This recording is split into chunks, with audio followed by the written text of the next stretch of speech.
Master, please forgive junior sister.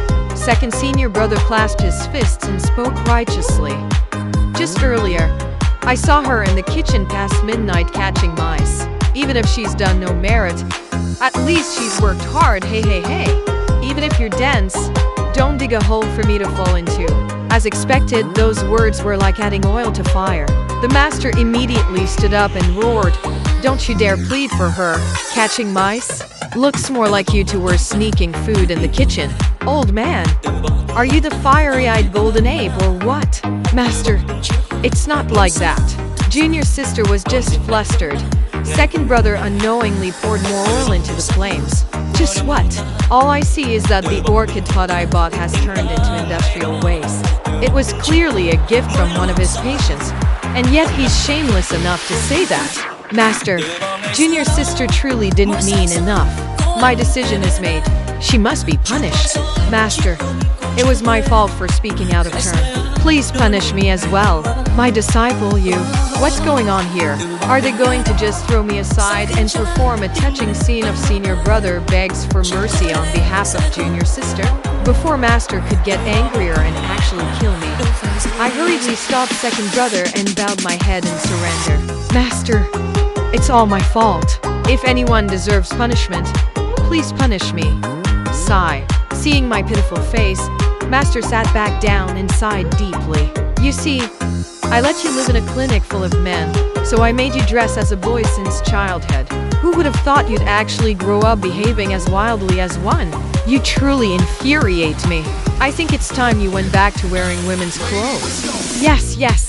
My eyes lit up at once. Master, please let me wear women's clothing again. Ever since I was little, I'd been forced into men's garb, and I'd resented it deeply.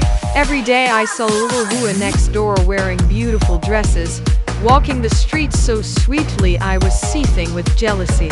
Why? We're both girls.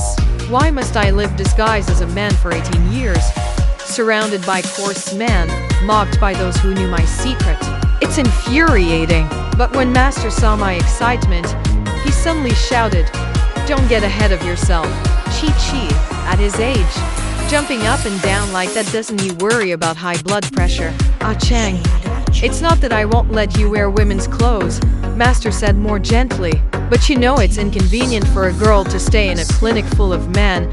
My surname is Cheng, given name Ruoxi, but master always calls me Ah Chang. I don't know if he does it on purpose, but turning a girl's name into something that sounds like a dock worker's nickname. Ah Chang. He's been calling me that for 18 years. Every time he says it, I feel more and more like an actual man. Still, I never dare complain. I only made sure all my senior brothers know, if anyone dares call me that, I'll personally end them." "Ah Chang," master began again, "I still remember the day I found you as a freezing infant outside the clinic door. Here we go again. Every time I get into trouble, he starts with Ah Chang, I remember that year, and ends with you've really amounted to nothing. In recent years though, he switched to let's see if you ever achieve anything. Must be a symptom of old age." My mind drifted away halfway through the speech. After a while, master was still talking. I glanced at second brother kneeling beside me, frozen stiff, eyes glazed over. The first brother, ever the stoic, didn't show any emotion either, but his hand kept switching the grip on his sword, meaning he was losing patience too. Alright, seems like we're all zoning out together.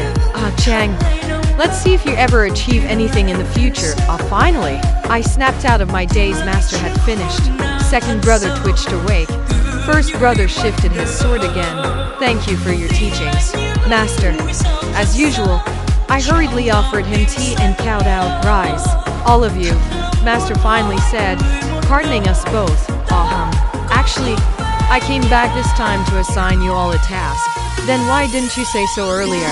Ignoring my internal screaming, master leisurely sipped his tea, stroked his beard, the one he's been proudly growing for 7 years, and continued. "Last month I went to the capital to treat Prince Jin's illness. You all know my medical skills are widely renowned." Sure. Brag some more, why don't you?" However, once I entered the prince's mansion, I discovered things were not so simple. Another sip. To explain it all would take quite a long story. Another sip. Master, could you skip the unnecessary parts? I muttered under my breath. He shot me a glare, then continued. 5 years ago, Prince Jin went on imperial inspection, caught a chill, and I with my brilliant medical expertise pulled him back from the gates of death. Since then, we've been close. I've met the prince before, a middle-aged man with a drooping mustache. Not much to look at after he recovered. He returned to the capital. We haven't met in 5 years. My soul was about ready to leave my body again. However, once I entered the prince's mansion, I realized things were not so simple. Did he just say that again? My mind drifted. Second brother scratched his leg absently. First brother kept shifting his sword. Apparently, the prince was framed by corrupt officials. Rumors spread that he intended to seize the throne, so he feigned illness and summoned me to the capital.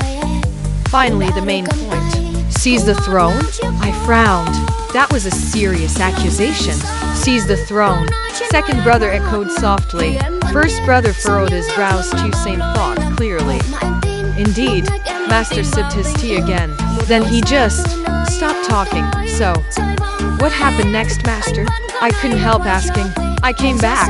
He said simply, Master, if there's nothing else, may I return to my room? I clasped my fists and turned to leave. I haven't reached the important part yet. He called out, this time, I've returned so you three can go to the capital in my stead and treat the prince. Go to the capital. First brother finally reacted. I've already stayed there a month.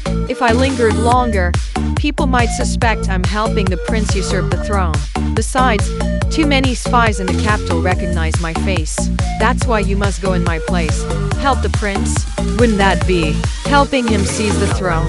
Second brother actually said something reasonable for once. Nonsense.